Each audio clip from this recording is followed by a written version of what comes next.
안녕하세요. 오늘의 재테크 10번째 닉네임 부대표입니다. 예, 오늘의 재테크는 제가 대출 금리를 가지고 그 은행에 대출을 갚고 또 말소하고 그것을 직접 보여드리려고 합니다.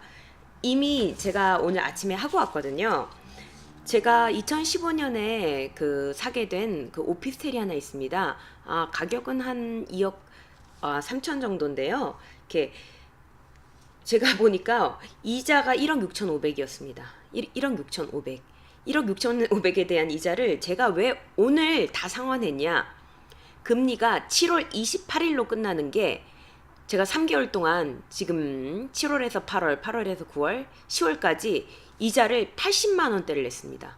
1억 6,500에 대한 이자가 7.5%로 뛰었거든요. 예, 정자동에 있는 오피스텔인데 어떻게 그전에는 3.5%였거든요. 그전에는 45만 원씩 내던 걸 어떻게 지금은 75만 원이 뛰었을까요? 이게 바로 신용 정보와 관계가 있습니다. 그러니까 여러분께서 이제 돈이라는 것을 종잣돈을 이제 재테크를 하시려면 제 돈으로 전체를 할 수가 없잖아요. 그래서 이제 은행에나 이제 뭐 보험회사나 이렇게 뭐 캐피탈이나 대출을 가지고 옵니다. 여기서 가장 중요한 게 신용 정보입니다. 저의 신용 등급입니다. 그때는 제가 사실 신용 등급이 3등급이었습니다. 그래가지고 3.5%라고 하지만 그래도 제1은행 하나은행에서 갑자기 3년이 끝나고 7.5%로 올랐다는 것은 완전 2배로 오른 거잖아요. 이자가 갑자기 40만 원대가 80만 원대로 오른 거거든요. 그렇다면 왜 그럴까요? 제가 은행 관계자와 이제 이야기를 했습니다. 여러분께서 신용 정보를 아시려면 첫째, 이제 본인의 은행에 전화하셔서 저의 신용 등급이 얼마입니까 물어보셔도 되고요. 그 다음에 뭐 나이스나 고려 신용 정보, 이렇게 나의 신용 정보 알기, 뭐 올 크레딧 뭐 이런 곳에 들어가서 신용 정보를 아실 수도 있습니다. 저 같은 경우는 6등급까지는 이자가 뭐 3%, 4%, 5%지만 7%가 됐음에도 또 불구하고 특이한 이유가 있을 때는 7.5%라고 합니다. 그 이유는 제가 이따가 보시면서 알려드릴게요. 왜 갑자기 제 그 신용 등급이 7등급으로 떨어졌는데 단지 5, 6%가 아니라 왜 갑자기 하나은행에서 이자를 7.5%로 매겼을까요? 이게 저는 캐피탈 그 이자 수준이라서 깜짝 놀랐습니다. 이게 어떻게 1군 하나은행에서 나를 그렇게 매겼을까? 그거에 대한 것을 여러분께서도 아마 한번 자신의 신용 정보를 관리하시면서 알아보시기 바랍니다. 그러니까 신용 정보란 이렇게 여러분께서 어떤 걸 대출을 할 때 필요한 건데요. 그러니까 변제할 수 있는 능력, 그 다음에 이자를 낼 수 있는 능력, 상환을 할 수 있는 능력을 신용 정보라고 합니다. 그럼 대출 시 가장 필요한 거죠. 요 신용 정보를 관리하실 수 있습니다. 어떤 은행에서는 요 신용 정보를 뭐 나이스에서 할 수도 있고 또 어떤 은행에서는 고려 신용 정보 거를 할 수 있기 때문에 같은 제가 등급이 다를 수도 있습니다. 어떤 은행에서 우리 은행에서 체크하는 신용 정보와 다른 뭐 신한은행에서 하는 정보가 또 다를 수가 있습니다. 그러니까 이렇게 신용 정보를 관리하는 사이트가 있거든요. 그 사이트도 제가 보여드리고 어떻게 하면 이 신용 정보 대출 금리를 낮춰서 재테크를 할까? 그렇다면 제가 총 이때까지 낸 4년 동안 대출 이자만 해도 이게 보시면 제가 오늘 거래 내역을 갖고 왔는데요. 1,789만 8,906원. 엄청나죠? 2015년부터 7월 28일부터 제가 낸 이자가 1,789만 8,906원. 예. 그러니까 1억 6,500에 대한 이자입니다. 결국 이 제가 산 오피스텔이 4년간 못해도 최소 제가 세금 낸 거, 뭐 재산세, 그 다음에 이제 부동산세를 항상 내잖아요. 전세나 월세를 할 때 한 40만 원에서 80만 원. 그 금액의 0.4%를 내거든요. 그것만 뭐 한 4번 해도 뭐 한 300만 원 정도잖아요. 그러니까 이자 1,750에다가 300만 원, 2천만 원 이상 올라줄 수 있는 곳을 사야 되거든요. 그러니까 오피스텔 같은 경우도 또 아파트도 그렇고요. 그러니까 여기서 보시면 또 이자가 제가 사업자 대출이 들어갔습니다. 주택임대 사업자 대출이라서 만기 상환입니다. 그러니까 만기 상환과 이제 원리금 균등 상환 이자가 거의 더블이라고 보면 돼, 2배라고 보면 됩니다. 그런 것도 제가 좀 알려드리면서, 그러니까 내가 대출을 내고 뭔가 오피스텔 같은 걸 살 때 4년 전에 그렇다면 2천만 원은 오를 수 있는 곳, 2천만 원은 4년 후에 제 이자를 내고 하여튼간 전세비, 재산세 다 내고 오를 수 있는 곳을 사야죠. 뭐 저 같은 경우는 2천만 원은 그때 2억 3천이지만 그걸 할인해서 샀기 때문에 이미 2천만 원은 벌고 들어갔다고 보면 되죠. 그러니까 그때 이게 거의 제가 3천에 53만 원으로 받았거든요, 월세를.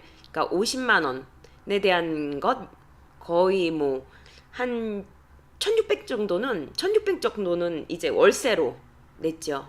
그러니까 제가 낸 돈은 한 180만 원 정도 제가 냈다고 보시면 됩니다.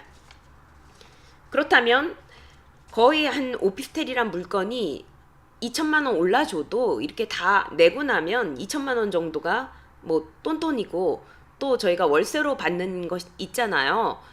그렇다면은 이런 거 다 합해서 얼마 정도가 올라줘야지 우리가 돈을 벌게 된 건가, 그런 것도 제가 설명을 해드리면서 한번 제가 사이트 보면서 여러 가지 어떤 물건을 구입할 때 이 대출에 대한 것, 대출 금리, 신용 정보, 뭐 이런 걸 어느 사이트에 가서 정보를 얻을 수 있는 것들을 다 보여드리겠습니다. 네, 그러면 저와 함께 보시죠.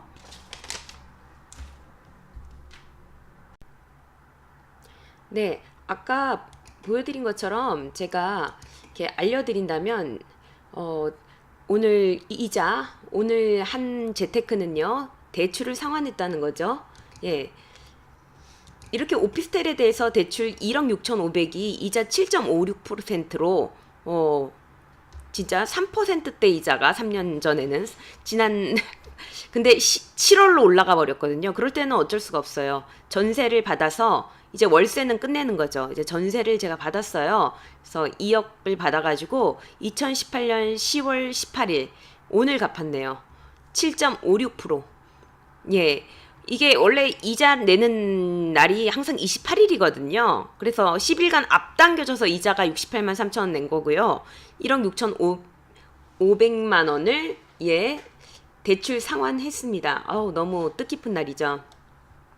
예. 이렇게 보시면 그러면 등기 말소 비용이 한 4만 원 듭니다. 그래야지 이제 전세 들어오시는 분이 또 전세 담보 대출을 해서 왔거든요. 그래서 제가 말소를 해드렸고요. 그 다음에 여기 보시면 이자 낸 비용 있잖아요. 여기 진짜 2015년부터 계속 제가 냈죠. 이렇게 보시면 크게 이렇게 엄청나죠.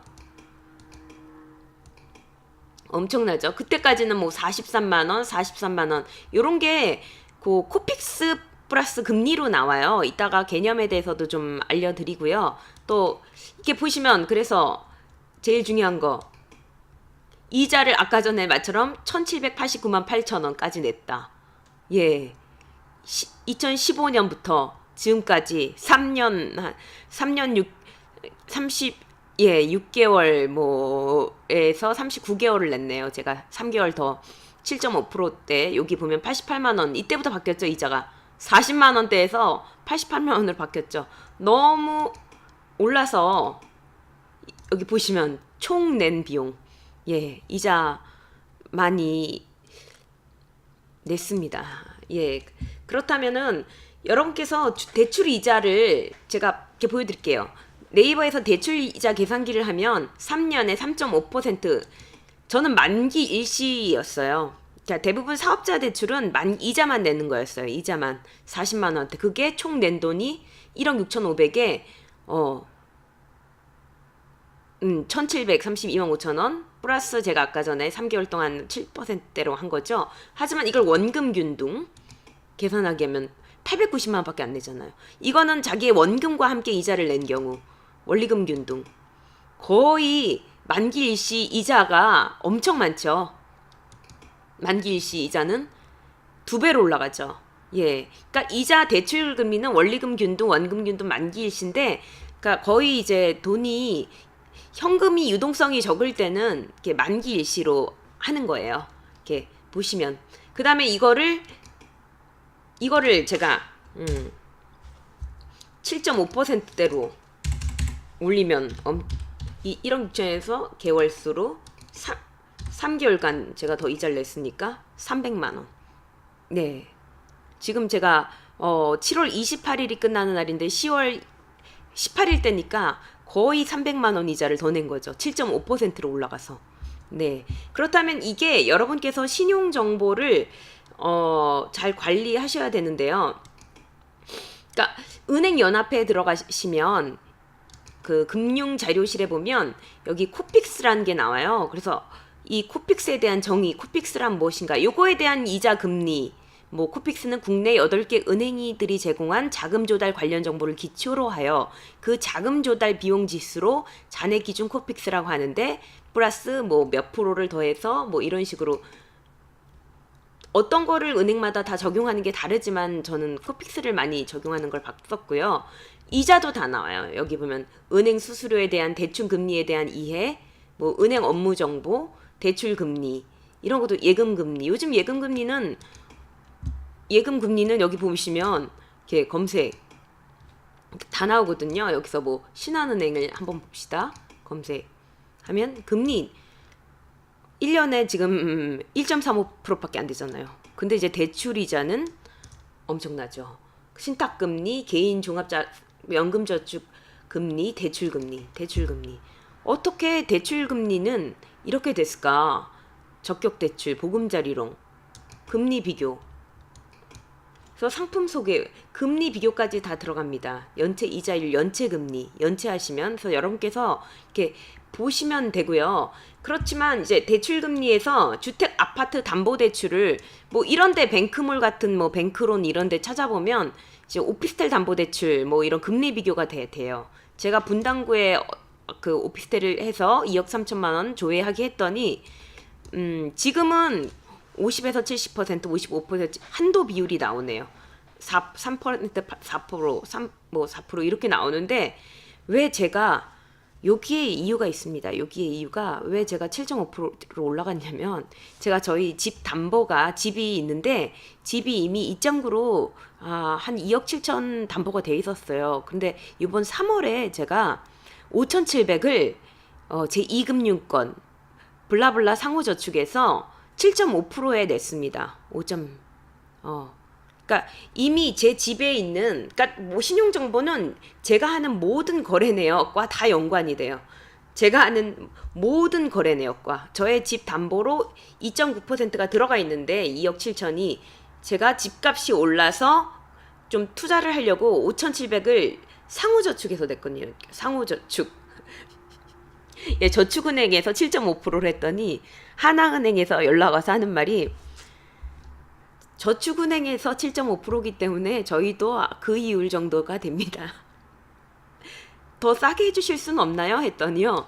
어쩔 수가 없습니다. 저축은행에서 대출을 한 경우가 있다면 그렇게 될 수밖에 없습니다. 이렇게 답변이 와서 조정이 안 된다네요. 그게 이유였습니다. 그러니까 여러분께서 이렇게 보시면, 그러니까 여러분께서 보시면 그 대출 금리가 여기 제가 냈던 은행이 하나은행이잖아요. 뭐 3.82, 3.94라고는 돼 있어요. 주택담보대출. 근데 요거는 주택담보대출이고요. 우리가 한 주택밖에 담보대출이 안 되잖아요. 그렇지 않고는 사업자 대출로 들어가거든요. 제가 다 이제 사업자 대출로 여기 말고도 한 6, 7억이 더 있어요, 사실. 그래서 7.5%대로 대출이 너무 많이 되어 있기 때문에 사업자 대출이기 때문에 이럴 수밖에 없다고, 그냥 통보식이면 받을 수밖에 없더라고요. 예. 그래서 하나은행에서는 여기 공시에서는 7, 8등급이래. 또 주택담보대출은 3.82, 예, 한 채에 대해서는요. 근데 그 요번 3월 전까지는 두 채까지 이렇게 받았어요. 제가 두 채까지 3.83% 이하로 받고, 그 다음에 사업자 대출은 이렇게 거기서 은행에서 매기는 대로 받을 수밖에 없습니다. 대출 금리는. 그러니까 대출 금리는 이제 기준금리 플러스 가산금리거든요. 여기서 이렇게 보시면 가산금리를 올리죠. 대출금리. 그러니까 주택담보대출과는 다릅니다. 그러니까 이제 사업자 대출부터는요. 그 다음에 뭐 신용대출도 다르고요. 신용대출. 은행 신용대출도 이쪽에서는 뭐 한 7%라고 하지만 우리 자기 이제 직장인과 신용대출 또 내잖아요. 담보가 없으면 우리는 이제 신용대출로 들어가거든요. 여기 신용한도대출이요. 마이너스 통장. 이렇게 보시면 신용대출 뭐 이렇게 했지만 결국 7, 8등급에서 밑에 등급은 이제 자기네들이 이제 매기는 대로 다 되는 거고요. 저도 신용대출 신한은행이 있지만 여기서 대출금리 7%는 예전 말이에요. 이건 또 6개월 전이에요. 6개월 이후 지금은 사업자는 거의 신용이 안 좋으면 12%대로 올라갑니다. 대출. 예. 그리고 대출 하지만 이제 대기업 다니거나 공무원 쪽에 이제 좀 튼튼한 회사에 다니시는 분, 좀 뭐 의사, 뭐 변호사, 뭐 이런 쪽에 뭐 세무사, 변리사 이런 분들도 이제 저리에 신용 대출을 할 수 있습니다. 신용 대출을 한 4%대 2억까지 나온다고 하더라고요. 이렇게 제가 아시는 분들은 의사는 한 5억까지 나오기도 하고 세무사도 뭐 5억. 이렇게 사업자 대출로 이렇게 그러니까 좋은 직장에 있을 때 대출을 많이 하실 수 있는 것도 특권이죠. 그래서 대부분 사실 공무원이나 그 대기업 다니시는 분이 는 대출을 많이 하셔서 그걸로 레버리지를 투자하실 때 돈을 벌 수 있습니다. 이렇게 자신들이 받는 월급만으로는 공무원이나 대기업에 다니시는 분들이 한 20년 일해도 이렇게 먹고만 살 정도, 그리고 플러스 좀 집만 있는 거지 퇴직금이나 더 재산을 모을 수는 없습니다. 그러니까 그러기 위해서는 신용 등급을 정확하게 아셔야 합니다. 내가 이런 직업을 가져서 신용 등급이 너무 좋아져서 이렇게 금리가 낮아지는구나. 1등급 너무 좋죠. 1등급 금리. 1등급에 나는 뭐 2억까지 대출할 수 있구나. 이런 거를 유동성으로 쓰시면 좋죠. 예. 그러니까 이런 게 다 어디 나와 있냐면 은행연합회에 나와 있습니다. 그러니까 은행연합회에서 여러분께서 보시면 되고요. 그 다음에 뭐 아까 대출 이자 계산기 이렇게 보시면 되고요. 네이버에서. 그 다음에 주택 아파트 담보대로 뭐 저처럼 뭐 집 담보를 잡고 또 제2금융권에서 내실 분은 이 금융권에서 뭐 수협이나 신협 또 됩니다. 예, 상호저축. 은행에서 아파트는 한 7.5%에서 8.9% 사이고요. 요즘 좀 더 올랐을 거예요. 운이 좋으면 7.5%대. 그 다음에 빌라 같은 경우는요. 먼저 1금융권에서 뭐 1억 9천이 들어갔다. 3억 5천짜리 집이. 이렇게 또 이 금융권에서 내시려면 요것도 신용을 하거든요. 요게 17%까지 올라갑니다. 그러니까 대출은 제가 아마 전문가라고 할 수 있습니다. 그러니까 여러분께서 한도, 대출, 결국은 다시 자기의 신용과 연결이 되어 있거든요. 그래서 신용을 관리하시는 거, 신용 관리, 그 올크레딧이라고 한번 쳐볼까요? 여기 올크레딧, 여기 그러니까 신용 관리하는 법이 여기 나옵니다. 이렇게 보시면 신용 관리, 그러니까 신용 관리도 돈입니다, 여러분. 그래서 신용 위험도 무료 진단 올크레딧, 초보자 가이드, 신용 등급 조회, 그래서 명의보호, 카드 대출 관리, 아카데미, 뭐 마이페이지, 뭐 이런 식으로 올크레딧에서 나의 신용 등급을 이게 뭐 어떤 뭐 카드로 내가 뭘 썼는지, 왜 그런지 그런 것들 이제 관리하실 수 있습니다. 예, 오늘은 제가 여기까지 알려드리겠습니다. 또 다음번에 재택하고 또 하겠습니다. 네, 감사합니다.